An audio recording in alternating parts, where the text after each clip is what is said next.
Higgs, who is a doctor out at Kansas State University at the Biosecurity Research Institute out there, home of the ever-optimistic Wildcats. I was speaking with him earlier this week. He is an expert on Japanese encephalitis, which is a mosquito-borne virus, very similar to Zika. And he really made the point that Senator Burr made about the need for more basic research. How we do that with limited funds, I'm not too sure, but he underscored that. 1 in 5 people apparently develop symptoms. We can't ignore those that don't have symptoms, however, and can still be carriers and possibly transfer the disease to others. Now, that was sort of a stunning thing to me, that somebody could be a carrier and that wouldn't even know it.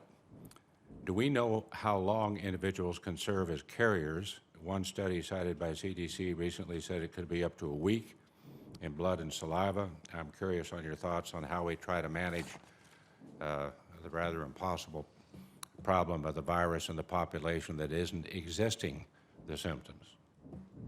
Thank you. The information about 1 in 5 people having symptoms comes from our investigation in YAP, and it may not hold out. We're still looking at that right now.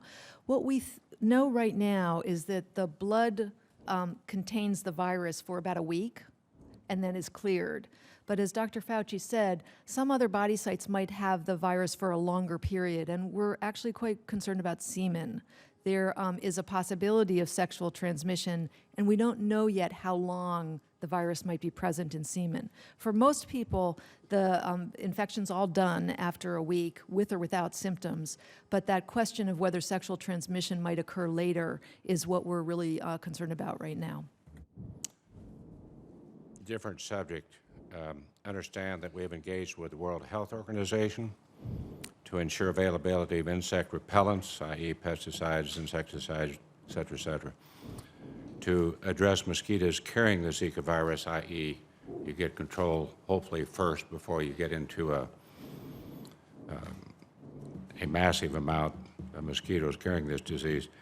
How is the CDC working with the EPA and others to ensure, and I would add in the USDA, that pesticide products are registered and available for use as tools in addressing this public health situation? We're working really closely with the EPA. I can say there was just a joint delegation to Puerto Rico of the CDC, HHS, and EPA to look into the issues of mosquito control there and to understand about currently registered and potential future tools. I think the EPA is quite open to work expeditiously to make sure there are products available.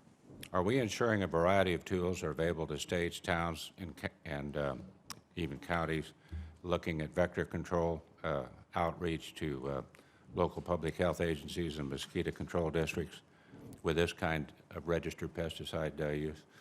One of the reasons for the emergency request is that the mosquito control capacity is so variable, local area to local area, state to state, and we know that in many areas there are big holes. And so we do hope to be able to support local and state mosquito control groups in the kind of tracking that's needed, the evaluation, and the control efforts. It can be quite difficult to control Aedes aegypti, and it's even possible this virus can be spread through Aedes albopictus, which is in even more states than the Aedes aegypti. So this is going to be a long-term effort, but we think that insect control is going to be very important. The interesting tool that has been discussed a lot and tested in Brazil, the genetically engineered mosquito. How are we going? How are we doing on that?